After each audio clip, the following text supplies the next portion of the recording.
ஊரா வீட்டு நெய்யை எடுத்து நீங்க ஸ்வீட் பண்ணி சாப்பிட்றீங்க அப்படின்னு மாத்தி சொல்றாரு.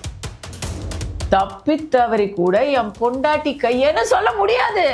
ஸ்டடி பண்ணி பார்க்கும் பொழுது பக்காவா டயலாக் டெலிவரியை கரெக்டா பண்றாருங்கிறது தான் நான் நினைக்கிறேன். அட்லீஸ்ட் ஜனநாயகன் அப்படிங்கிறதையாவது அதையாவது மென்ஷன் பண்ணாரு. டெம்ப்ளேட்டா ரெகுலரா அவர் பேசக்கூடிய அந்த ஃபேன்ஸுக்கு பிடிச்ச ஒரு ஸ்பீச் தான் அவர் கொடுக்குறாரு தவிர இப்ப இம்ப்ரூவ்மெண்ட் பார்த்தா கொஞ்சம். நான் ஒரு மிகப்பெரிய விஜய் ரசிகை, அவருக்கு ஓட்டு போடுவேன்னா நான் திமுக மேல இருக்கக்கூடிய அபரிமிதமான நம்பிக்கையினாலலாம் மக்கள் ஓட்டு போட்டு அவங்க வரமாட்டாங்க. இப்போ இந்த 5 வருஷமா கோடைக்காலமே வரலையா? 2026 தான் நமக்கு சம்மர் வருதா? புதிய சிந்தனை நேயர்களுக்கு வணக்கம். இன்றைய சிறப்பு நேர்காணலில் நம்முடன் இருக்கும் சிறப்பு விருந்தினர் பாஜக நிர்வாகி மற்றும் நடிகை திருமதி கஸ்தூரி அவர்கள். மேம் வணக்கம். வணக்கம் ஆண்டனி, எப்படி இருக்கீங்க? நல்லா இருக்கு. எப்படி மேடம் இருக்கீங்க? நல்லா இருக்கேன். 2026 இதான் முதல் தடவை சந்திக்கிறோம். கண்டிப்பா தொடர்ச்சியா சந்திப்போம். தஞ்சாவூர் சாமியாப்பட்டியில் திரு விஜய் அவர்கள் இன்னைக்கு கிட்டத்தட்ட ஒரு அரை மணி நேரம் நீண்ட நெடிய ஒரு உரையை ஆற்றியிருக்காரு. அதுலேயும் பார்த்தீங்கன்னா முழுக்க திமுக அட்டாக் தான். பல விஷயங்கள் அதில் பேசியிருக்காரு. அதில் முக்கியமான விஷயம் திமுக அட்டாக்னு இல்லை, பாஜக அட்டாக், ஒன்றிய அரசுகள் ரெண்டுத்தையும் வாங்கியிருக்கு. பச்சை துண்டு போட்டு நல்லா ஒரு விவசாயி மாதிரி பேசியிருக்காரு. எப்படி மேடம் பார்க்குறீங்க? விஜய் அவர்கள் ஒரு கட்சி தலைவராக மேடைக்கு மேடை அவருடைய பேச்சு, அவருடைய அந்த டெலிவரி மெருகேறிக்கிட்டே இருக்கு. அந்த வகையில் தஞ்சாவூரில் இது வரைக்கும் அவர் பேசின பேச்சுக்களில் இது கண்டென்ட்டும் சரி டெலிவரியும் சரி பர்ஃபெக்ட் பர்ஃபார்மன்ஸ் அப்படின்னு சொல்லலாம். கண்டிப்பாக ஸ்கிரிப்டிங் தான். அவர் ப்ராக்டிஸ் பண்ணி தான் பெர்ஃபார்ம் பண்ணுறாரு. அவர் நேரடியாக மனசுலேருந்து பேசுகிறதோ இல்லை ஏற்கனவே புள்ளி விவரங்களை அண்ணாமலை ஸ்டைலில், சீமான் ஸ்டைலில், எடப்பாடி ஐயா ஸ்டைலில் அப்படி பேசுகிற ஒரு மனிதர் இல்லை. கண்டிப்பாக அவருக்கு எழுதி கொடுத்ததை மனனம் பண்ணி அதை ப்ராக்டிஸ் பண்ணி அந்த ஒரு ஏற்ற இறக்கங்கள், எமோஷன்ஸ் அதோடு தான் அவர் பண்ணுறாரு. ஐ திங்க் அதுக்கு அவர் இன்ஸ்பிரேஷனாக என்டிஆர் ஏற்ற இறக்கத்தோட டெலிவரி பண்ணுவார். ஒரு பெரிய எழுச்சியாக இருக்கும். அந்த மாதிரி அவர் அதை பார்த்து இவர் அந்த மாதிரி ப்ராக்டிஸ் பண்ணி பண்ணுறாரு இருக்கலாம் அப்படின்னு நான் நினைக்கிறேன். மற்ற தலைவர்கள் எல்லாருமே with the exception of CM Stalin அவர்கள், உதயநிதியோ இல்லை மற்றவர்களோ, ஆதவர்ஜுனா கூட ஸ்பான்டேனியஸாக பேசுகிற மாதிரி நான் நினைக்கிறேன். என்னையோ எழுதி கொடுத்ததை சரியாக எந்த தவறும் இல்லாமல் சொல்கிறாரு. என்ன போன வாட்டி வேலூரை மறந்துட்டாரு, இந்த வாட்டி அதையும் சேர்த்து சொல்லிட்டாரு. நான் போன வாட்டி சொல்லலை, நன்றி சொல்ல மறந்துட்டேன், கேட்டிருப்பாங்க போல. என்ன தலைவா எங்கள் பேரெல்லாம் சொல்லலை, செலவணி மாநாடுலாம் போட்டிருக்கான், ஏன்னா என் நெஞ்சில் குடியிருக்கும் வேலூர் மக்களேன்னு சொல்லலையேன்னு யாராவது கேட்டிருப்பாங்க போல. அதுக்காக சரி அடுத்த தடவை சரி பண்ணுவோன்னு இன்னைக்கு கரெக்டாக அதை தஞ்சாவூர் மக்களே, என் நெஞ்சில் குடியிருக்கும் தஞ்சாவூர் மக்களே, அடுத்தது என் நெஞ்சில் குடியிருக்கும் வேலூர் மக்களே அப்படிங்கிறாரு. அரியர்ஸ் பேப்பர் அக்டோபரில் எழுதுகிற மாதிரி இங்கே சேர்த்து எழுதி அதை பாஸ் பண்ணிட்டாரு. ஓகே, அதெல்லாம் சில விஷயங்கள் பாராட்டலாம். விஜயுடைய ஸ்பீச்சில் எழுதி கொடுத்தவங்களுடைய பொறுப்புணர்ச்சியும் அவங்களுடைய அந்த அப்டேட்டையும் நம்ம பாராட்டலாம். அதில் பாண்டிச்சேரியில மாதிரி தப்பா கொடுக்கல, அதுதான் சொல்கிறேன். இப்போ பாண்டிச்சேரியிலலாம் விவரங்கள் அவசரப்பட்டு சில விஷயங்கள், ரேஷன் கடையே இல்லை அப்படிங்கிறது, அப்படிலாம் ரேஷன் கடையெல்லாம் இருக்குது பாண்டிச்சேரியில், அது எப்படி இல்லாமல் இருக்கும்? ஆனால் அங்கே ரேஷன் கொடுக்கும் விதம் வேறு. அங்கே பணத்தை கொடுப்பாங்க, பணத்தை வச்சு அவங்க தேவையான பொருட்களை வாங்கிக்கணும், அந்த சிஸ்டம். இங்கே நம்ம பணம் கொடுக்கறது இல்லை, பொருள் தான் கொடுப்போம். நீங்கள் வாங்கினாலும் வாங்காட்டியும் உங்களுக்கான இது நீங்கள் வாங்கலைன்னா வாங்கலை, அந்த மாதிரி சிஸ்டம். எனவே ஒவ்வொன்றும் ஒவ்வொரு டீட்டெயில்ஸ் எல்லாம் அந்த மாதிரி நிறைய விஷயங்கள் அவர் ஒவ்வொரு இடத்துலையும் அந்த ஸ்கிரிப்ட் ரைட்டர்ஸ் மெருகேறுறாங்க. இம்ப்ரூவ்மெண்ட் இந்த வாட்டி இருக்கலாங்க. அவங்க டீம்ல நல்ல இது இருக்கு, அவங்க ரெகுலரா இது பண்ணிட்டு தான் இருப்பாங்க, டீமை ரீவேம்ப் பண்ணிட்டு தான் இருப்பாங்க.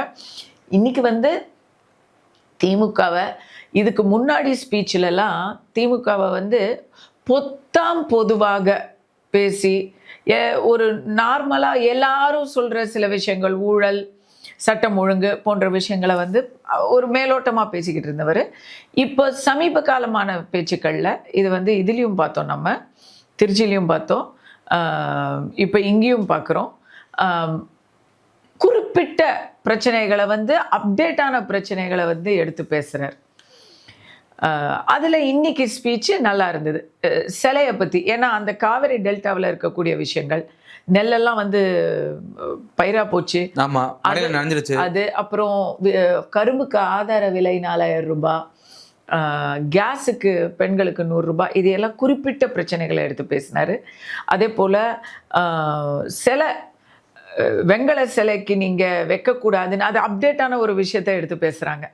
அந்த ஏரியான்னு இல்லைனாலும் மதுரை கிளையில், மதுரை கிளைன்னு சொல்லிட்டாரு, மதுரை அமர்வுன்னு சொல்லணும்.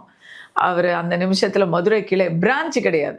ஹைகோர்ட்டுக்கு வந்து ஹைகோர்ட் பிரான்ச் ஆஃப் மதுரை கிடையாது, ஹைகோர்ட் மதுரை பெஞ்சு, மெட்ராஸ் ஹைகோர்ட் மதுரை பெஞ்சு. சரி, ஓகே, அந்த மாதிரி சின்ன சின்ன தப்பாக இருந்திருக்குமா அப்படி மேடம்?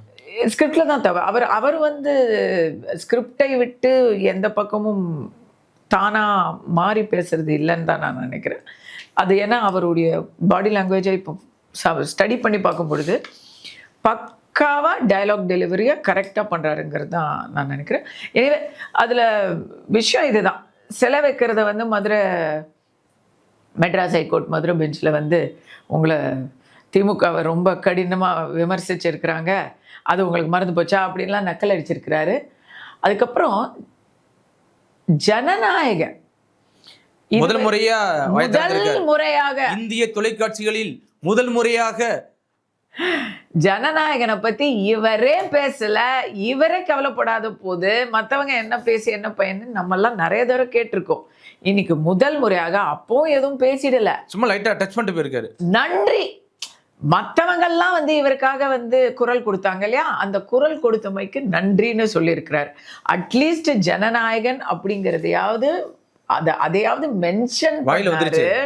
அதையாவது இன்னைக்கு எடுத்து அதை பேசக்கூடாத, அதான் நீங்க பாத்தீங்கன்னா கரூருக்கு அப்புறம் 2 தரம் மேடை ஏறி இருக்கிறாரு, இது 3வது.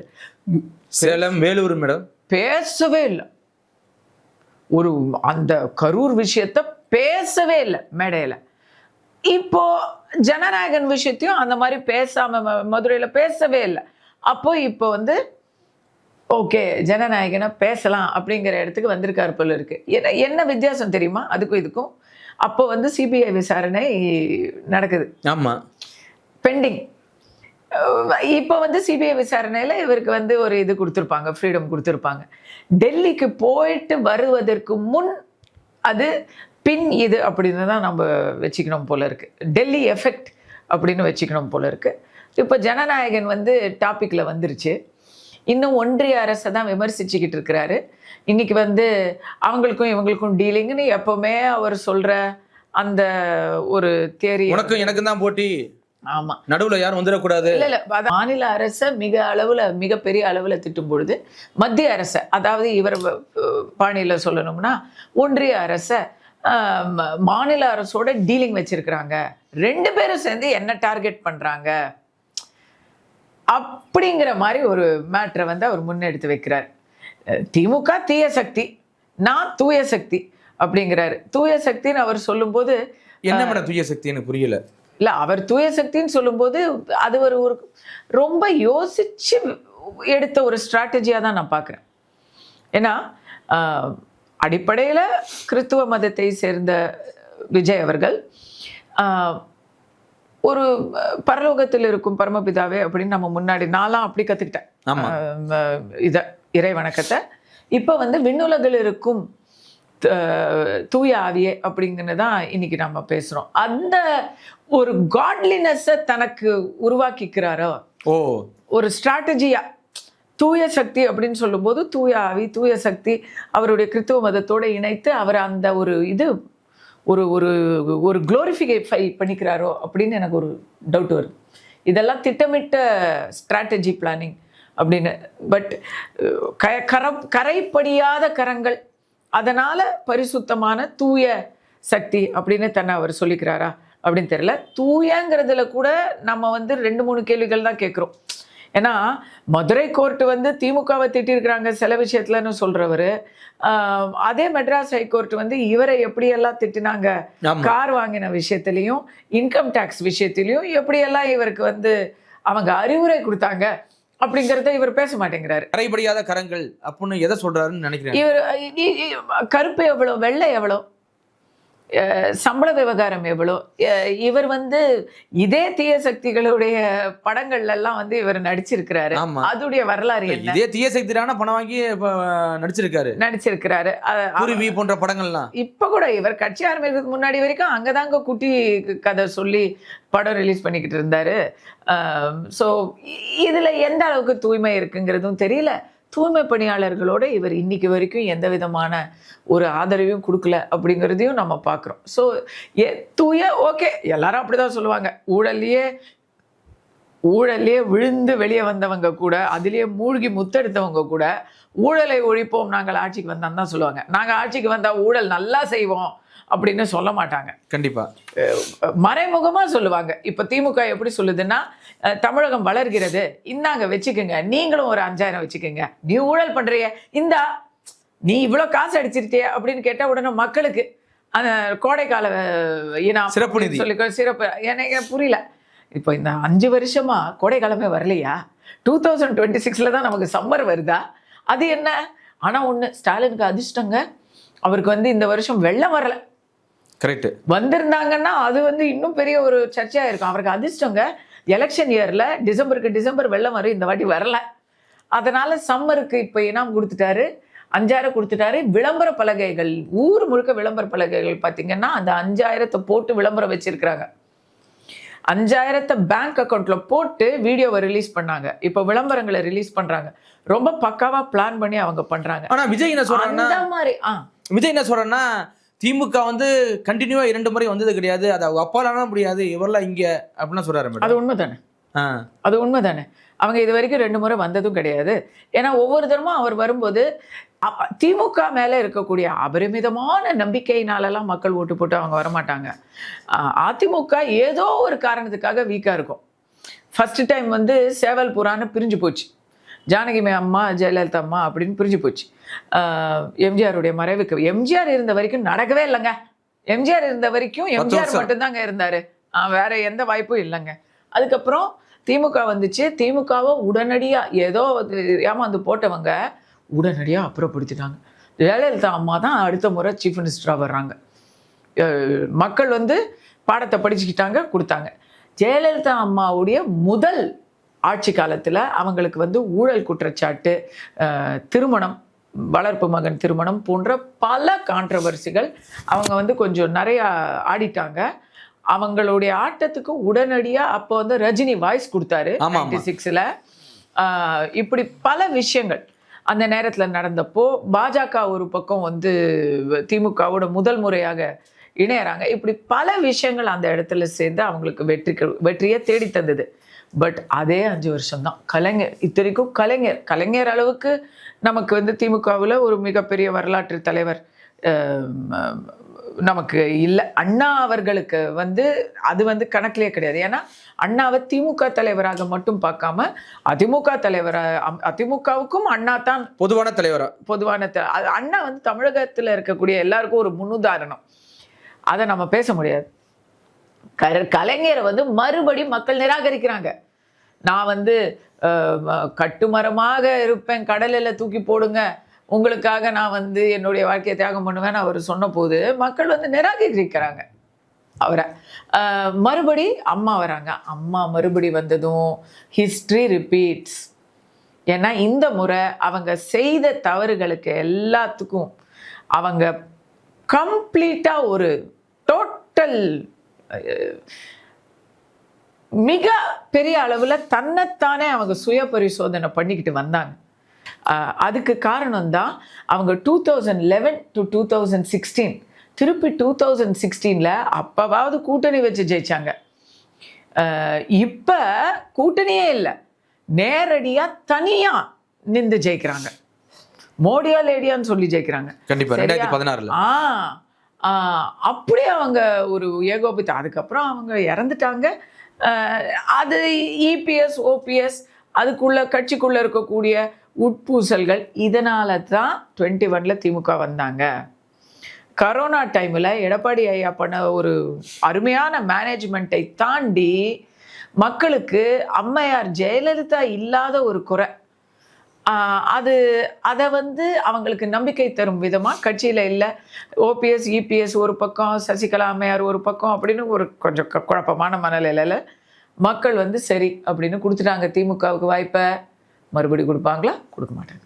விஜய் அதில் சொல்கிறது உண்மை, 100% உண்மை. இது வரைக்கும் 2 தரம் வந்ததில்லை அவங்க, இந்த வாட்டியும் வரப்போறது இல்ல. இல்ல இதுதான், ஏன்னா யாருக்கு வேணா ஓட்டு போடலாம். இல்ல மேடம், இதான் 2021 சொன்னாங்க ஸ்டாலின் வர வாய்ப்பே இல்ல, ஜோதிட பிரகாரம் ஸ்டாலின் வரவே மாட்டாரு, அது சொன்னாங்க. இல்லைங்க, அது வந்து வரலாற்று பூர்வமாக நிரூபிக்கப்பட்ட ஒரு விஷயம் கிடையாது.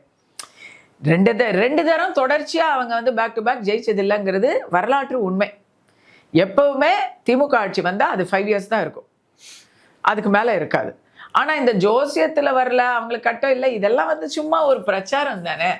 அது வந்து எச் ராஜா சார் சொன்னாரு, அதை பின்பற்றி மற்ற தலைவர்கள் சொன்னாங்க, அதிமுகலையும் பாஜகவிலையும். அது வந்து கணக்கு கிடையாது.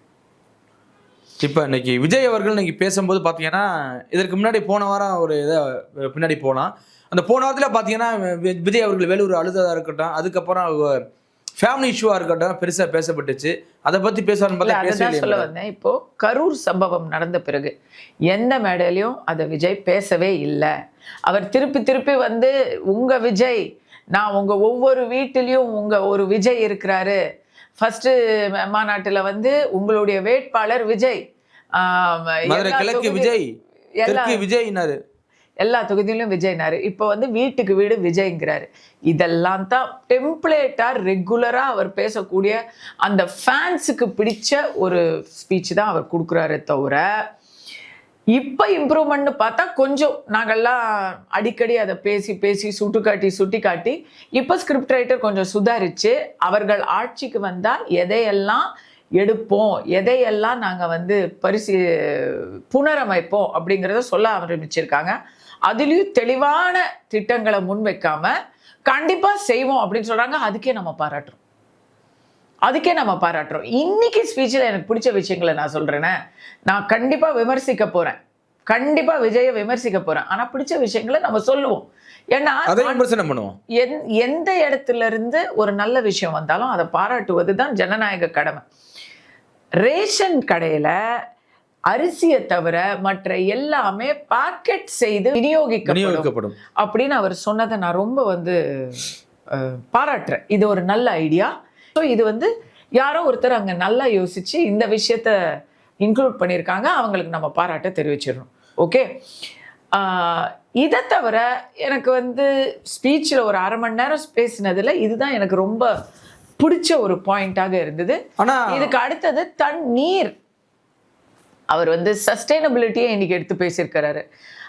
இதுக்கான காரணமா நான் டைரக்டா சொல்றேன், இதுக்கான காரணமா திருச்சியில சீமான் அவர்கள் ஒரு மிக பிரம்மாண்டமான பிரமிக்க வைக்கும் ஒரு மாநாட்டை நடத்தினார் கடந்த வாரம். அது யாருமே எதிர்பார்க்கல. 6 லட்சம் பேர் வருவாங்கன்னு யாருமே ஓப்பனா நான் சொல்றேன். உண்மைதான். இப்ப விஜய்க்கு வந்து ஒரு சினிமா நடிகரை பார்க்கறதுக்கு வருவாங்க, ஏன்னா ஓட்டு போடுறாங்களோ இல்லையோ எல்லாருக்கும் விஜயை பார்க்கணுங்கிற ஆசை இருக்கும். அந்த இடத்துல ஒரு கிரிக்கெட்டரை வச்சாலுமே நம்ம வந்து கூட்டம் வரும். நான் விஜயை போய் பார்ப்பேன்னா கண்டிப்பாக போய் பார்ப்பேன். நான் ஒரு மிகப்பெரிய விஜய் ரசிகை. அவருக்கு ஓட்டு போடுவேன்னா நான், ஏன்னா எனக்கு என்னுடைய கொள்கை, ஐடியாலஜி, எதிர்பார்ப்புகள் எல்லாத்தையும் நான் வந்து அந்த எதிர்பார்ப்புகளுக்கு யார் வருவாங்கன்னு நம்ம பார்க்க வேண்டியிருக்குது இல்லைங்களா? கண்டிப்பாக. அதை விட முக்கியமாக திமுகவை யாரால அகற்ற முடியும் அப்படிங்கிற ஒரு கோட்டில் நம்ம பயணிக்கிறோம். நீங்க ஜெயிக்கணுங்கிறத விட திமுகவை தோக்கடிக்கணுங்கிறது இன்னைக்கு காலத்தின் கட்டாயமாக என்னை போன்றவர்களுக்கு தோணுது. இதுதான் வந்து இன்னைக்கு மெஜாரிட்டி மக்கள் சென்டிமெண்ட். ஸோ அங்கே விஜயை போய் பார்க்குறவங்க எல்லாரும் வந்து விஜய்க்கு ஓட்டு போடுவாங்கன்னெலாம் இல்லை, திமுகவை யாரும் ஜெயிப்பாங்கங்கிற தாட்டில் அவங்க இருப்பாங்க. அதனால தான் அவர் அதை வந்து ஸ்ட்ராட்டஜியாகவே வச்சு அவங்க நீங்களா நானா, சிஎம் சாரா நானா, ஸ்டாலின் சாரா நானா அப்படின்னு கேட்குறாரு. உங்க விஜயா ஸ்டாலின் சாரா அப்படின்னு கேட்குறாரு. பரவாயில்ல, அந்த ஒரு தரம் எதிர்கட்சி அதிமுக இருக்க முடியாத மறந்துட்டாரு அப்படி இல்ல, அவரே தன்னை எதிர்கட்சியா நினைச்சிருக்காரா? இல்லைங்க, இப்ப விஜய் மேடையில விஜய் தாங்க எதிர்கட்சி. அவர் வந்து அவர் வந்து மற்றவர்களுக்கு வந்து அங்கீகாரம் கொடுத்தாருன்னா அப்புறம் என்ன இருக்குது?